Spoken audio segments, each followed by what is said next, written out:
Бұл Галат фильмі туралы. Кедей ауданнан шыққан қыз байлардың ессіз кештері үшін сәнді аспазға айналады. Сүйіспеншілікпен жасалған, кедейлікті сентименталды түрде ақтауға тырысатын туынды. Фильм мейрамхана асханасындағы қарбалас дайындық көрінісінен басталады. Қызметкерлер уақытпен жарысып ингредиенттерді турап жатқанда, бас аспаз Пол жұмыс күніне мұқият дайындалып, бәрін қатаң тәртіппен реттейді. Қызметкерлер сапқа тізіліп қарсы алады, ал ол құрал жабдықтарды ұқыптылықпен түзетеді. Содан кейін ашық алаңда жиналған қонақтардың алдында сән-салтанатпен омар дайындайды, оны ерекше пафоспен ұсынады. Пол тағамды міндетті түрде қолмен жеуді ұсына отырып, соусқа малып көруді талап етеді және қонақтың реакциясын мұқият бақылайды. Оқиға басты кейіпкер Ауиға ауысады. Ол шағын отбасылық дәмханада аспаз болып жұмыс істейді. Бір күні оның тамағын татып көрген қонақ Голод мейрамханасының визиткасын ұсынады. Мұндай талантты фастфудқа жұмсау қылмыс дейді. Алайда Ауи жұмысын тастауға дайын емес, өйткені үлкен қыз ретінде отбасылық бизнесті жалғастыру міндеті оның мойнында. Достары Голодтың атақты аспазға тиесілі элиталық мейрамхана екенін айтады. Кешке Ауи интернеттен Пол туралы ақпарат қарап, тек жағымды пікірлерді көріп, сұхбатқа баруға келіседі. Ол сәнді зәулім ғимаратқа келеді, бірақ кедейлігінен өзін жайсыз сезінеді. Асхананы қарап жүргенде абайсызда пышақты түсіріп алады.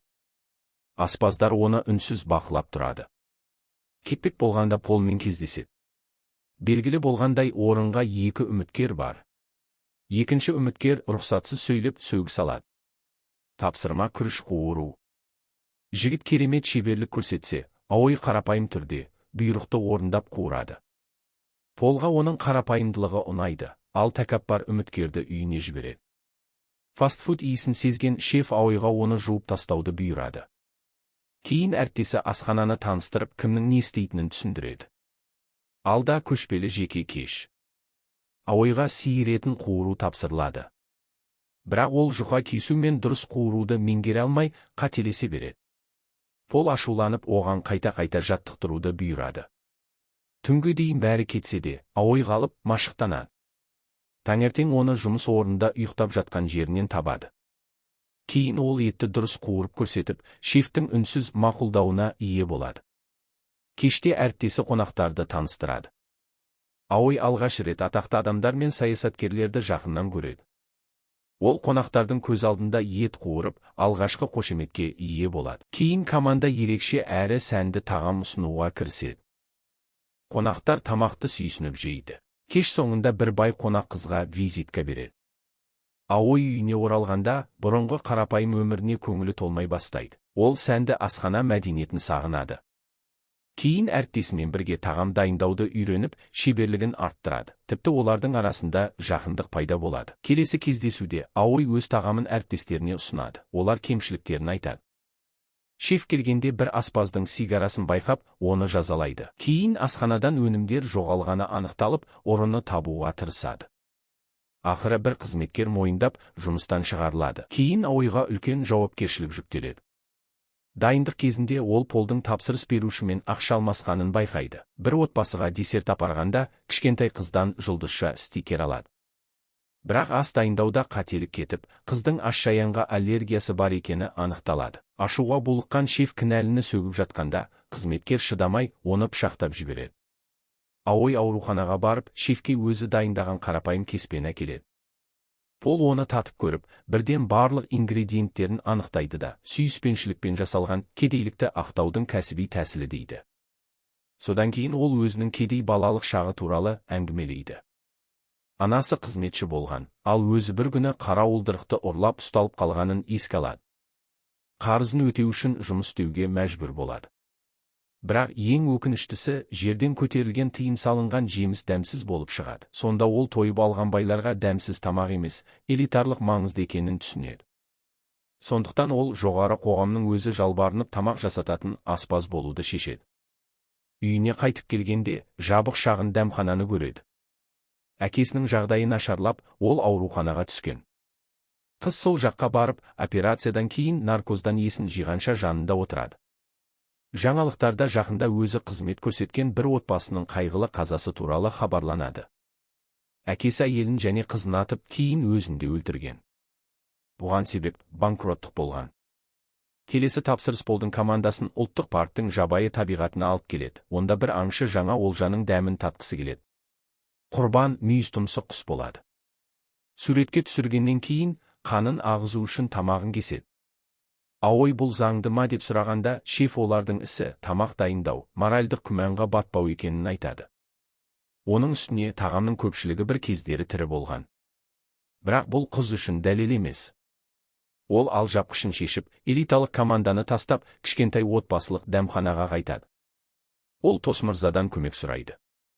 Ол қызды елдегі ең жас әрі ең әдемі шеф-повар етемін деп уәде береді.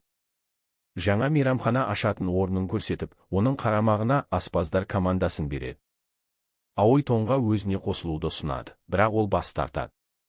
Қыз әр тағамның берілуіне ерекше мән беріп, Полдың әдісін, тіпті қызметкерлермен қарым-қатынасында дәл қайталауға тырысады. Бірақ Тос оның еңбегін бағаламайды, ол мұнда даралық емес, тек иеліктеуді көреді. Өзін табуға тырысқан қыз тіпті мейрамханада өрт те ұйымдастырады. Көп ұзамай жалын атты мейрамхана алғашқы қонақтарын қабылдайды. Таңғалған клиенттер оны жұмыс үстінде суретке түсіреді, ал Люк әкесіне тамаша пікірлерді көрсетеді. Бірақ табыс оған жан тыныштығын әкелмейді. Қыз жабылудың алдында тұрған Тонның мейрамханасына барады. Ол жақсы орын табу үшін бай демеуші керек деп ойлайды. Қыз мәселе демеушіде емес екенін айтады. Ол Полдың жанында істегендей қолын күйдіріп жұмысын жалғастырады. Аой Тосмырзадан Тонға көмектесуін сұрайды. Бай адам онда үлкен әлеует көрмесе де, бірдеңе ойлап табуға уәде береді. Сонымен қатар, қызды атақты адамдар кешіне аспаз ретінде шақырғанын айтады. Осы қарбаласта оның туған туыстарына баруға уақыты болмайды, тек ағасына қоңырау шалумен шектеледі. Жұмыстан кейін ол мейрамханадан шыға алмай жатып, ерекше қонақтар келеді. Қыз әрқайсысына жеке тағам дайындайды.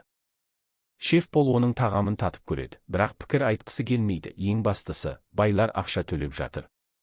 Дегенмен ол қыздан арманы орындалды ма деп сұрайды. Ол жоғарыға шығу қиын емес, бірақ сол жерде қалу қиын екенін жақсы біледі.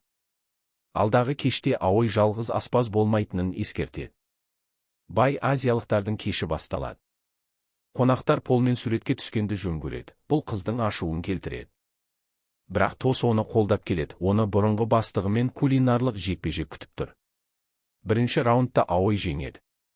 Қонақтар дәмімен ұсынылуына таңғалады. Бірақ Пол бірден жауап береді, жарыққан қызыл түске ауысып, төбеден сиырдың жарты ұшасы түсіріледі. Пол жынды самурайдай етті турап, дәмдеуіш сеуіп, отқа қақтайды. Дайын ет үстелге қойылады. Шеф үй иесіне бірінші бөлікті кесіп береді. Содан кейін қонақтар жабайларша қолдарымен жей бастайды. Аой берілмейді. Ол қарапайым, пафоссыз тағам әжесінің рецепті бойынша үй кеспесін дайындайды. Тағам отбасы құндылығы туралы әсерлі сөзбен ұсынылады. Жауап ретінде Пол сорпа құяды, оның дыбысы қызға күдік тудырады. Қонақтар оны рахаттанып ішіп жатқанда Пол бұрынғы қызметкеріне соңғы сабағын береді. Адамдардың алдын ала қалыптасқан пікірін жеңу мүмкін емес. Ол беделінің арқасында жеңеді, ал ол бұл салада жаңадан келген. Кенет кешке полиция келеді, олар Полды тұтқындамақ. Қонақтардың телефондарына оның мүйізтұмсық құсты пісіріп жатқан видеосы тарайды. Бұл қатыгездік элитаның ашуын тудырады. Пол айналасына қарап, Тос пен Тонның риза жүздерін көреді де, жазадан құтылатынын айтып кетеді. Үй иесі Аойға таңданысын білдіріп, бірден стриптизерлердің шоуына ауысады.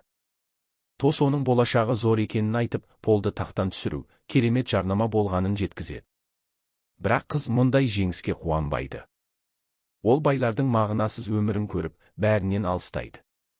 Түнде ол кедей ауданмен жүріп өтеді, онда адамдар қарапайым тағамнан шынайы ләззат алады. Таңертең ол әкесінің дәмханасына келеді. Ауруханадан шыққан әкесі оны қайта ашуға дайындалып жатыр. Қыз жылап әкесін құшақтайды. Ол оның енді үйінде екенін айтады. Отбасы қайта қауышқан соң, қыз ескі табаны алып, қайтадан ас үйге оралады. Ол дәл осы жерде, байлардың жалған әлемінде емес, өз орнында қалуды шешеді. Аой тамақ дайындай бастайды, осымен фильм аяқталады.